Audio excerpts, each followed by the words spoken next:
Red and blue lights rip through the darkness without warning, slicing the quiet open like a blade.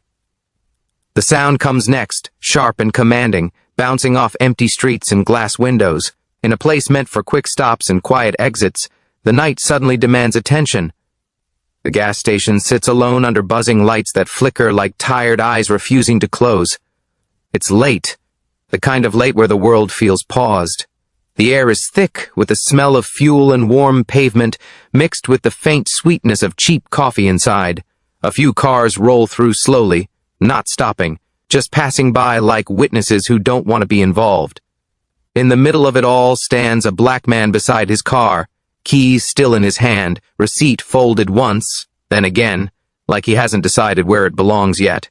He just paid, just finished, just existed in the wrong place at the wrong time. He is calm, not stiff, not tense, just steady, the kind of calm that comes from knowing yourself, even when the world doesn't bother to ask who you are. His shoulders are relaxed. His breathing is slow. He glances up as the cruiser slides in fast, tires crunching gravel louder than necessary. The car stops hard, angled, aggressive, like it's blocking more than just an exit. The doors open at the same time. They always do. It's practiced. One door, then the other. The slam echoes through the lot like punctuation. Two officers step out, hands already resting near their belts. Their faces are set before words are spoken. Decisions made before questions asked. Hands on the hood. Now. The command cuts through the air, loud, sharp, final. It's not a request. It never is. The man doesn't freeze. He doesn't flinch. He doesn't ask why. He turns slowly, places his palms flat against the cool metal of his car. The hood still carries the heat of the engine, warmth seeping into his skin. He spreads his fingers wide and visible, like he's learned to do, like he's practiced this in his head more times than he wants to admit. Cars slow down. One pauses at the edge of the lot longer than needed. A phone lifts inside a windshield. Another person leans forward, curious. Judgment arrives quietly, riding in on assumptions. Nobody asks what happened. Nobody asks if anything happened at all. The man keeps his eyes forward. He stares at the faded reflection of himself in the paint of his car. He sees a man who did nothing wrong, a man who paid for his gas, a man who will still be treated like a problem. One officer circles him slowly, boots scraping the ground. The other stands close, too close, watching his hands like they're waiting to betray him. There's a smirk on one face, small but clear, like amusement. Like this is routine, like this is entertainment. "What you doing out here?" one officer asks, already sounding bored with the answer. "Getting gas," the man replies. His voice is even, respectful, calm. He doesn't rush the words. He doesn't drag them either. "At this hour?" The officer presses. "Yes, sir." There's a pause. Not because they're thinking, because they're deciding how far they want to go. Another car passes. A woman inside looks over, her eyes meeting his for half a second. There's something like recognition there. Or maybe it's worry. She shakes her head slowly and drives on. The officer behind him reaches for his wrists.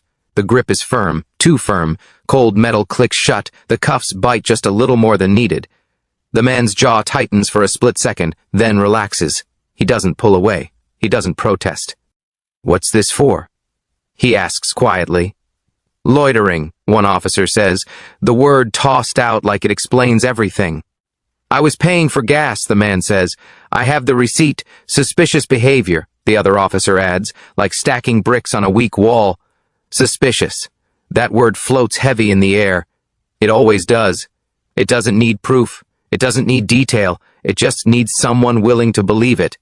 The officer pats him down, hands rough, movements fast. They search his pockets. Empty. They ask about the car. He answers. They open the doors, look inside, dig through nothing. The trunk pops open. It's clean, ordinary, normal, the kind of normal that should end things. But it doesn't. The clerk inside the gas station watches from behind thick glass. His eyes follow the scene, then dart away when one officer glances toward him.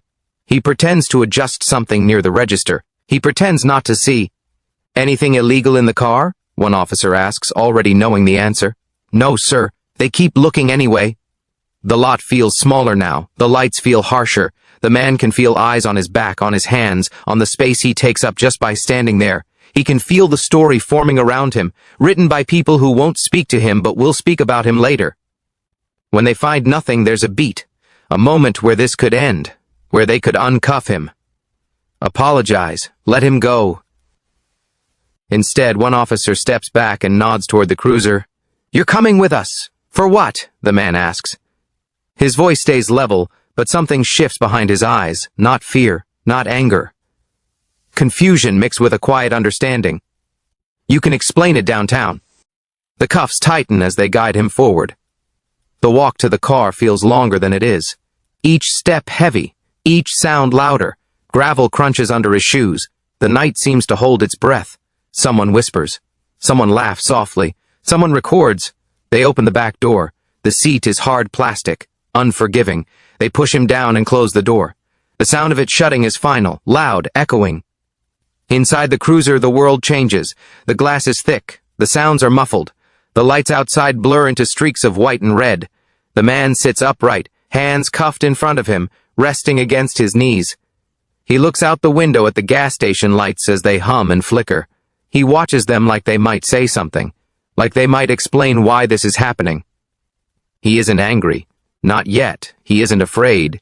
He's disappointed, deeply, in a way that settles in his chest and stays there. Disappointed that this still happens.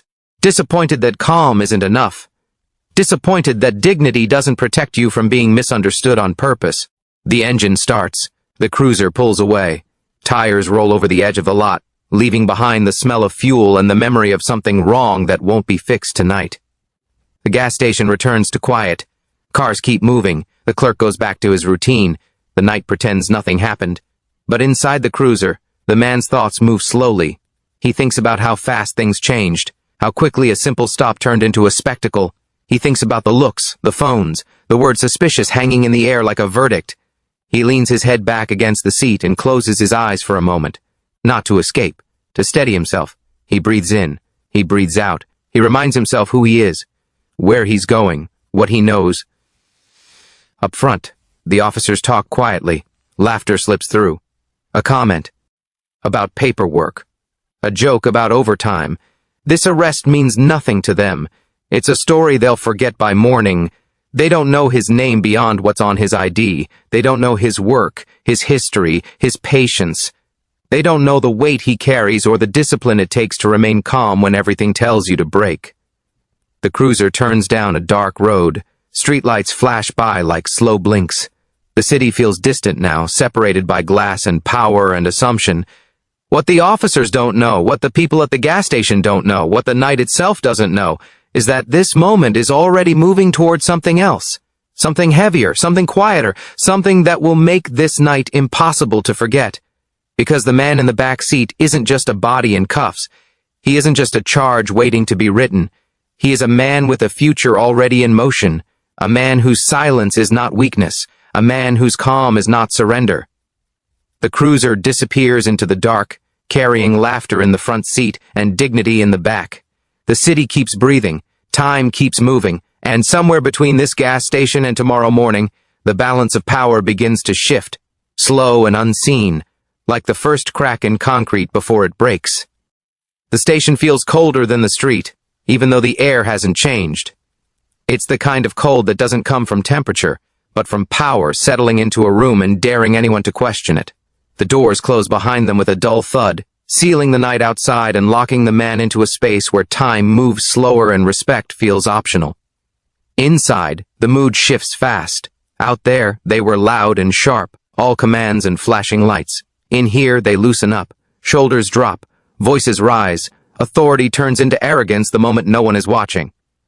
One officer tosses his keys onto the desk like punctuation at the end of a sentence he's already written. Another leans back in his chair, stretching, like he just finished something mildly annoying instead of deeply wrong. They laugh, not loudly, not cruelly enough to draw attention, just enough to enjoy themselves. Paperwork slides across the desk. Pens scratch boxes and lines, filling in a story that sounds official even when it isn't true. To them, this arrest is nothing. Another name, another line, another moment of control in a night that would otherwise feel boring. Real quiet type, one officer says, glancing toward the holding area like he's talking about an object, not a person. Yeah, the other replies, smirking. Probably thinks he's smarter than us. They chuckle. The sound floats through the station, light and careless. It doesn't reach the man in the holding cell the way they think it does, but it doesn't have to. He already knows what they think of him. He's heard versions of it before. Different uniforms, same tone. The holding cell is small. Metal bench bolted to the wall. Cold even through clothes. The fluorescent lights hum overhead, bright and unforgiving, like they're trying to erase shadows that don't want to leave. A clock hangs crooked above the door, ticking loud enough to feel personal. Each second lands heavy, like it's asking him what he's going to do with it.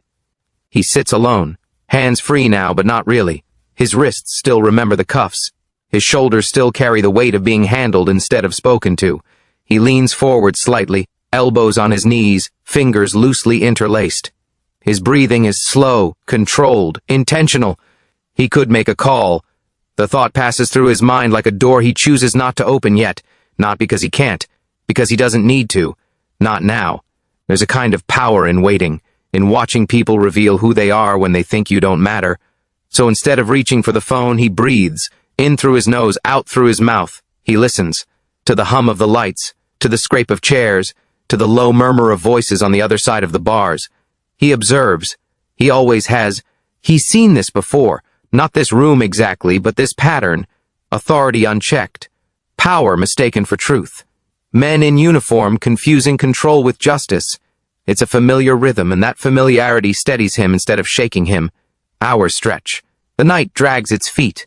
Paperwork piles up. Coffee cups empty. The laughter fades into routine. The story they built around him starts to thin out the longer it sits under its own weight. Questions don't line up. Timelines wobble. Reasons fall apart when written down. No evidence, no witnesses, no cause that holds water. But pride is louder than logic, and pride doesn't like to admit mistakes. One officer sighs and rubs his face, annoyed now. Not at the situation, but at the inconvenience of it. Another flips through the papers again, hoping something new will appear if he looks hard enough. It doesn't. Just cut him loose, one finally says. Give him a date. Yeah, the other replies, already reaching for the form. Make it his problem. Failure. Dressed up as procedure. The cell door opens with a buzz that breaks the silence. The man looks up slowly, meeting the officer's eyes without challenge, without fear. Just awareness. The officer avoids his gaze, focusing instead on the paperwork in his hand. Here, he says, sliding the paper through the bars. Court date. Don't be late.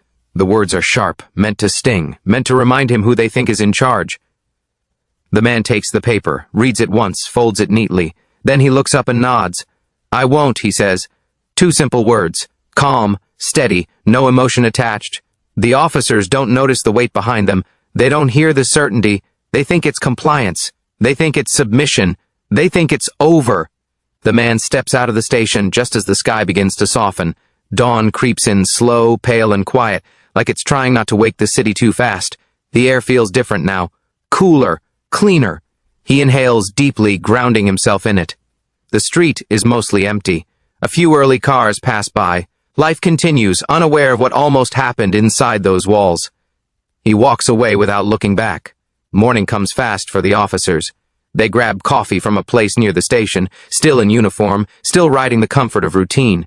The smell of fresh brew fills the air as they lean against the counter, laughing again. The arrest comes up, of course, it always does. Guy thought he was real calm, one says, stirring sugar into his cup. Like that was gonna change something. Yeah, the other replies. They always think they're special. They sip, they joke, they move on. To them, it's just another story, another night, another reminder of the power they carry and rarely question. They don't talk about the lack of evidence. They don't talk about how close they came to crossing a line that can't be erased. They talk about control, about being right because they can be. By the time they walk into the courthouse, the sun is fully up.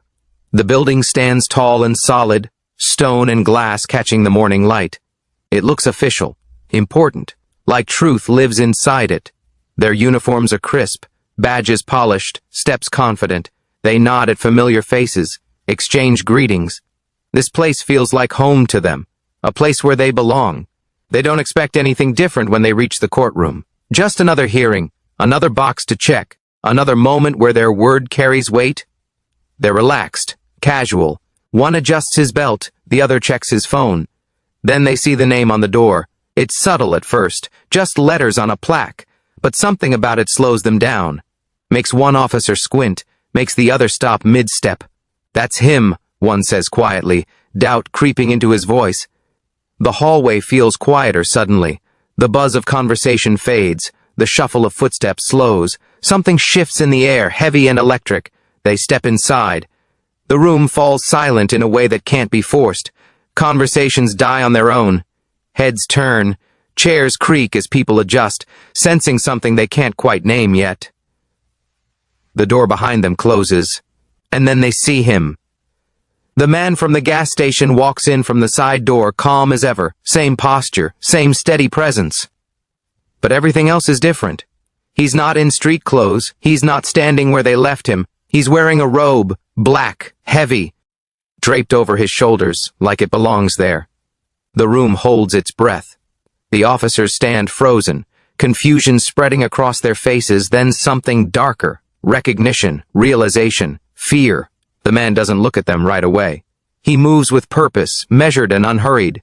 Each step echoes softly, like punctuation in a sentence that's been waiting to be finished. When he finally turns, his eyes meet theirs. There's no anger in them, no satisfaction, just clarity, the kind that cuts deeper than any insult. In that moment, the night snaps back into focus. The jokes, the cuffs, the smirks, the paperwork meant to bury a mistake. It all rushes in at once, crashing into the present. Power, they realize too late, doesn't always announce itself with sirens. Sometimes it waits, sometimes it watches, and sometimes it walks into the room wearing a robe, carrying the weight of a truth you can't arrest or laugh away. The gavel hasn't fallen yet. No words have been spoken. But the balance has already shifted. The room knows it. The silence knows it. And for the first time since the gas station lights flickered that night, the officers understand something they never considered before. This story isn't theirs anymore. And whatever comes next will not be as easy as checking a box and moving on. The room freezes the moment he enters, like the air itself has been told to stop moving. Conversations cut off mid-breath. Chairs stop shifting. Even the quiet hum of the building feels louder because nothing else dares to compete with the presence now centered in the room. It is the same man they pushed into the back of a cruiser the night before. Same posture, same calm eyes, same quiet control. But everything about where he stands has changed. He is no longer off to the side, no longer waiting, no longer contained. He moves with intention toward the center, toward the place of authority, toward the space where truth is supposed to live. The robe drapes over his shoulders like it has always belonged there, heavy with meaning, steady with purpose. The word settles in the minds of everyone watching, even before it is spoken. Judge. The officers feel it before they fully understand it. A shift, a pressure, a sudden awareness that something has gone wrong in a way that cannot be laughed off or written away. They exchange glances, fast and sharp, the way people do when panic begins to crack through confidence. The smirks that carried them through the night are gone now, erased by recognition. Their mouths tighten, their hands still. For the first time since the gas station, they are unsure where to look. The judge takes his seat without rush. No flourish, no drama. Just a simple adjustment of the robe, a settling into place, like someone finally arriving where they were always meant to be. He looks down at the case file in front of him, fingers resting lightly on the pages. The paper does not shake. His hands are steady. He reads without expression, eyes moving slow, absorbing every word written by people who assumed they would never have to explain themselves to him. Then he looks up. The silence stretches, thick and uncomfortable, filling every corner of the room. It is not an angry silence. Not the kind that shouts without sound. It is something sharper, cleaner, a silence that waits. A silence that demands honesty simply by existing. The judge's eyes meet the officer's eyes one at a time, not staring them down, not challenging them, just seeing them fully, completely, without flinching. There is no anger in his face, no hint of revenge, no satisfaction, just truth, calm and patient, sitting right where it belongs. When he begins to speak, his voice is measured and even, each word placed carefully, like it matters. Because it does. The room leans in without realizing it. People stop taking notes, pens pause in midair. This is not a performance, it is something far more unsettling. He asks his first question simply, almost gently, as if the answer should be easy. Why was the stop initiated? The words hang there, plain and unavoidable. One officer clears his throat, shifts his weight, answers quickly, too quickly, like speed might replace substance. The judge listens without interruption, nodding slightly, eyes steady, giving the response space to stand on its own. Then he asks the next question. What evidence justified the arrest? The room feels tighter now. The officer hesitates this time, glancing at his partner, searching for backup that does not come. The answer is longer, tangled, full of phrases that sound official but say very little. Suspicious behavior, officer safety, standard procedure. Each word echoes hollow against the walls, stripped of the power it held the night before. The judge does not react. He simply asks another question. Why were charges filed without cause? His tone does not change. There is no edge to it. But something in the room shifts again. The officer's answers begin to stumble, stepping over each other, contradicting what was said just moments ago. Details blur, timelines bend, confidence drains from their voices as the story they built collapses under the weight of being examined. Every excuse sounds thinner the moment it is spoken. The courtroom, designed for accountability, has no patience for guesses dressed up as facts.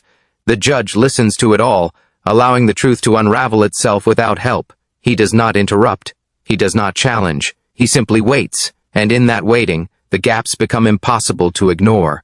When he speaks again, it is not louder. It does not need to be. He points out the inconsistencies calmly, one by one, not accusing, just stating. This time you said this. Earlier you said that. This report lists no evidence. This timeline does not align. His words are not weapons. They are mirrors, and the reflection is uncomfortable. The officers shift in their seats. One swallows hard, the other clenches his jaw. For the first time, they feel the weight of their actions pressing back against them, not as punishment, as exposure. The judge does not humiliate them. He does not raise his voice or mock their mistakes. He does something far worse. He documents them. He names them. He places them in the open where they can no longer hide behind badges or routine. Procedures violated, bias revealed, authority abused. Each point is backed by records, timestamps, policies they swore to uphold. Every action is laid bare, not for shame, but for truth. The power dynamic snaps in a way that cannot be ignored. It is sudden and quiet, like glass breaking under pressure you didn't realize was building. The officers feel it in their chests, in the way the room no longer belongs to them. For the first time, they are not the ones controlling the narrative. They are inside it. They feel small. Not because someone is towering over them, but because they are being seen clearly. Their intentions, their shortcuts, their assumptions, all of it illuminated by a man they dismissed as nothing more than a quiet figure at a gas station. The judge pauses, letting the moment breathe. He looks at them again, and this time there is something else in his gaze. Not mercy, not punishment. Perspective. He speaks about responsibility, about the weight that comes with authority, about how easily power can slip into abuse when it is not questioned. His words are not directed only at them. They are meant for everyone in the room, everyone who will hear this story later. He reminds them that dignity does not disappear when it is ignored. It waits. It endures. It rises when given the chance. He does not mention the night at the gas station directly. He does not need to. The memory hangs heavy enough on its own. As he speaks, the officer's shoulders slump slightly. The fight drains out of them, replaced by something closer to understanding. Not complete, not comfortable, but real. They see now what they refused to see before. That the man they controlled was never beneath them, that the calm they mocked was not weakness, it was restraint. The gavel rests in the judge's hand, solid and unassuming. He does not slam it. He does not use it for effect. Its presence alone is enough, a symbol of balance restored, if only for this moment. He sets it down gently, signaling the end of questions, the end of excuses. The room exhales, no cheers, no applause, just a quiet settling, like something heavy has been put back where it belongs. The officer sits still, absorbing the weight of what has happened. They are not in cuffs. They are not being shouted at. But they have been stripped of something they relied on without realizing it. the illusion that their power went unchecked. The judge looks down at the file one last time, then closes it. When he looks up again, his eyes move past the officers, scanning the room, meeting the gazes of strangers who witnessed this shift. His expression remains calm, but there is something resolute there now. A reminder that justice is not about volume or force, it is about clarity. As the session moves toward its close, the tension does not disappear. It lingers, unresolved, hanging in the air like a question that will not go away easily.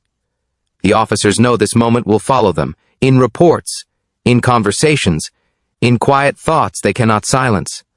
They understand now that the night they laughed about did not end at dawn. It carried forward, reshaped, waiting for this room. The judge rises, the robe moving with him, and for a brief second, the man from the gas station and the figure of authority feel like the same person, seamlessly joined. Dignity, once stripped away under fluorescent lights and flashing sirens, now stands above them, unshakable, holding a gavel not as a weapon, but as a reminder. And as he exits the room, leaving silence in his wake, the lesson settles deep, heavy, and unavoidable. Power can humiliate, but it cannot erase worth. Authority can arrest, but it cannot define a soul. And dignity, no matter how quietly it waits, always finds its way back to the center, demanding to be seen.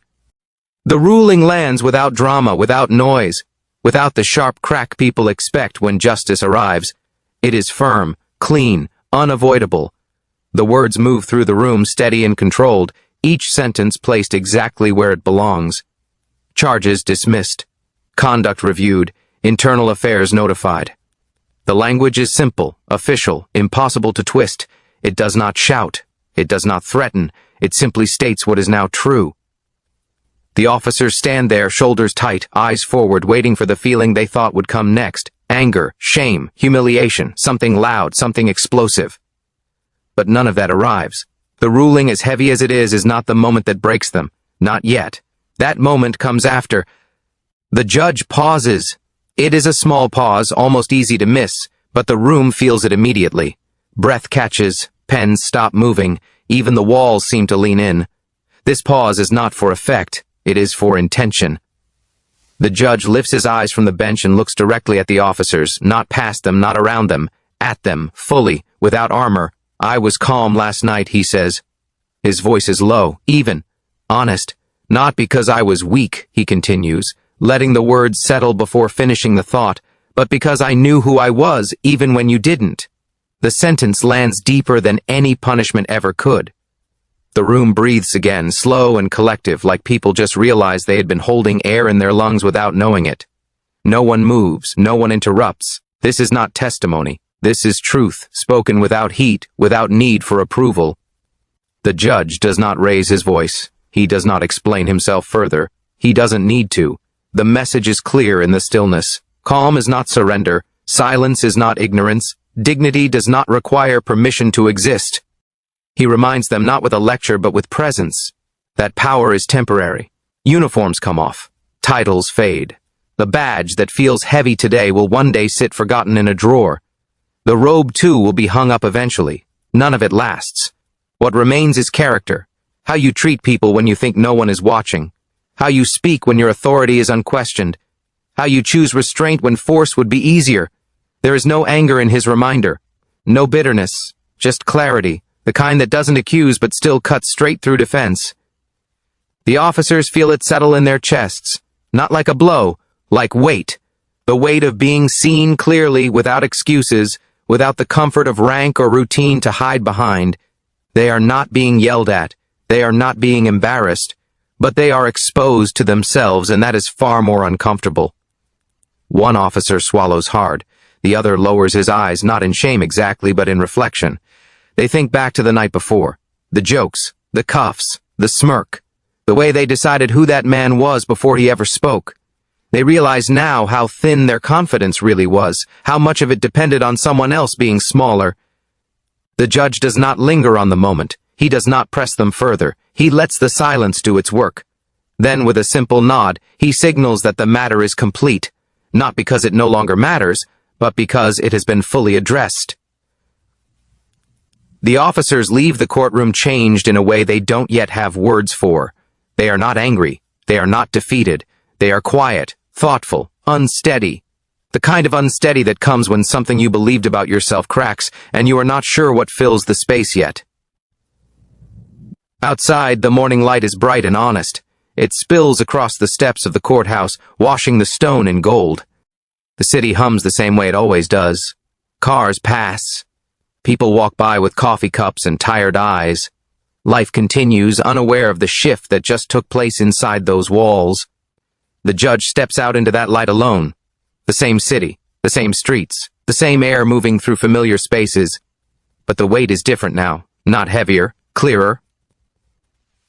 He pauses at the top of the steps for just a moment, letting the sun touch his face.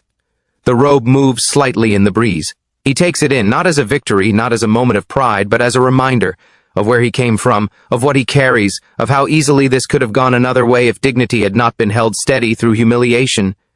Justice, he knows, was never about revenge. It wasn't loud, it wasn't cruel, it didn't need to embarrass anyone to prove a point. It was precise. It landed exactly where it needed to land and went no further. Inside the courthouse, the room empties slowly. The tension lingers even after the last chair is pushed back. People talk quietly in the hallway, their voices softer than before. They will tell this story later. Some will get details wrong. Some will focus on the twist. But the ones who were there will remember the feeling, the silence, the way power shifted without force. The officers walk down the steps a few minutes later, their uniforms still crisp, their badges still shining. But something in the way they move has changed. Their steps are slower, their shoulders less rigid. They do not speak to each other right away. There is too much to process. They think about the phrase, "I knew who I was." They turn it over in their minds like a stone, heavy and smooth. They wonder when they stopped asking themselves that question. When authority became identity. When control replaced character. They do not have answers yet, but the questions have been planted, and they will not be easy to ignore. Across town, the gas station sits exactly where it was the night before. Same buzzing lights, same smell of fuel, different day. Cars come and go without knowing that this place was once the beginning of a lesson that traveled all the way to a courtroom and back. The man who stood there in cuffs did not raise his voice. He did not resist. He did not fight power with power. He carried himself through humiliation with dignity intact, even when others tried to strip it away. And in doing so, he reminded everyone who witnessed it, directly or from a distance, that worth is not granted by authority. It exists long before and long after uniforms and titles. Justice did not roar, it did not clap back, it did not seek to hurt the way it had been hurt.